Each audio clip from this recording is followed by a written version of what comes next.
It's really been an interesting 4 years from Sean Hannity. He went from already prominent right-wing propagandist on Fox News really to a presidential insider. I mean, a friend of Donald Trump's who, not so much recently, but certainly earlier on in his administration, Hannity and Trump often speaking on the phone at night. Hannity was sometimes the last person Trump would speak to before, I guess, going to bed, if that's something Donald Trump does. I don't know. He doesn't really seem to do anything the way most of us do. But in any case, Sean Hannity had really become an insider, sometimes traveling on Trump's helicopter or on Air Force One. He would do these sycophantic softball interviews of Trump. He would do sycophantic interviews of Kayleigh McEnany and many others. Well, Sean Hannity's ratings have absolutely collapsed since the election, and Eric Boehlert has some great reporting on this. Fox has actually been touting the latest ratings numbers as a big win for Sean Hannity. And a lot of publications fell for it, and they put together headlines that make it seem like everything's going great for Hannity. Fox, for example, running an article on December 16th called "Sean Hannity, Tucker Carlson Set Records" as Fox News makes history in 2020 cable news ratings. But the truth is, there's been a massive decline. Hannity's show falling into last place for the 9 p.m. time slot among what's called the key demographic, the 25 to 54 demographic. Hannity stuck in that last place for 2 months now. Now, it is true that Hannity still has a ton of viewers in the aggregate, but the declines have been significant. And part of the reason is people are abandoning Fox for further loony right-wing content on Newsmax and on OAN. I've been teasing that later this week, we're going to look in detail at an incredible focus group done by Frank Luntz with Trumpists. And many of them say Fox is too left. We're now with Newsmax and OAN. So part of Hannity's decline is that. And there's sort of good and bad there. It's good that fewer people are watching Hannity, but it's bad that lots of them are watching something even crazier instead.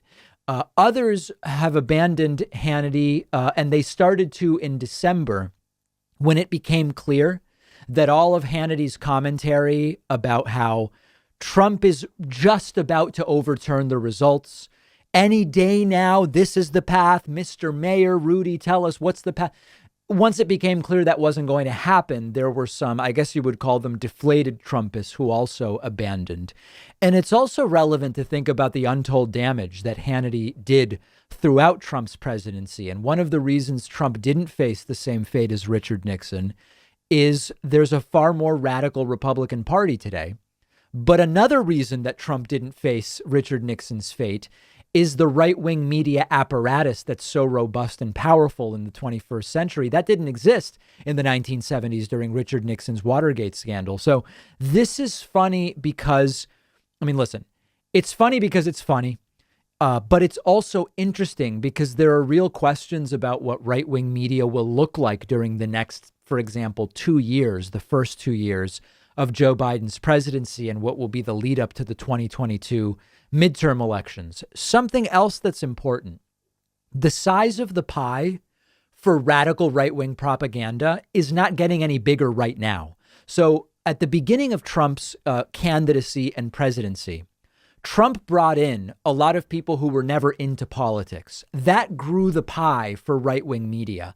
People who never paid attention to politics started to. Fox was, after being against Trump early in the Republican primary of 2016, eventually supported Trump. And all of this new audience, people who never watched the news before, were watching Fox, and Newsmax was able to get a little bit of it. OAN was able to get a little bit of it. But now, as of 2020, the demand for radical right disinformation propaganda, it's not growing in the aggregate, which means that Fox News has to sort of split its audience with OAN and with Newsmax. So right now, when Newsmax grows, some portion of that growth is coming at the expense of Fox News. When OAN grows, some portion of that growth is coming at the expense of Fox News. And it's more zero sum than it's been in a very long time. It's not completely zero sum, but that's also a factor. There will no doubt be an impact to Fox News from the reality that Newsmax and OAN have bigger platforms than ever. Who does Fox News need to appeal to now? They already have the oldest audience, and those folks will mostly stay with Fox News rather than going to OAN and Newsmax. The people that they need to appeal to are the 25 to 54 key demographic who, if you're 25 to 54 and you're watching Fox and you're not pleased with them because they're not right wing enough and you bailed to OAN or Newsmax, how does Fox News win you back? I don't know the answer to that. I don't have an answer. And quite frankly, I don't care. It's for Fox News to figure out, but it will be interesting to follow. Now, one other note about the size of the pie. Contrast this with independent left-wing online media. Independent left-wing online media has been growing for two reasons over the last several years. Yes, part of it is being in opposition to Trump. The other part of it is that the pie is growing. And what I mean by that is there are more and more people who look for political content on YouTube. So when I get a new viewer, I'm not likely to be taking it from TYT or from Sam Cedar or others. It's more likely that someone is now getting their analysis on YouTube instead of from legacy corporate media. That's a very different dynamic, and I expect that that's going to continue.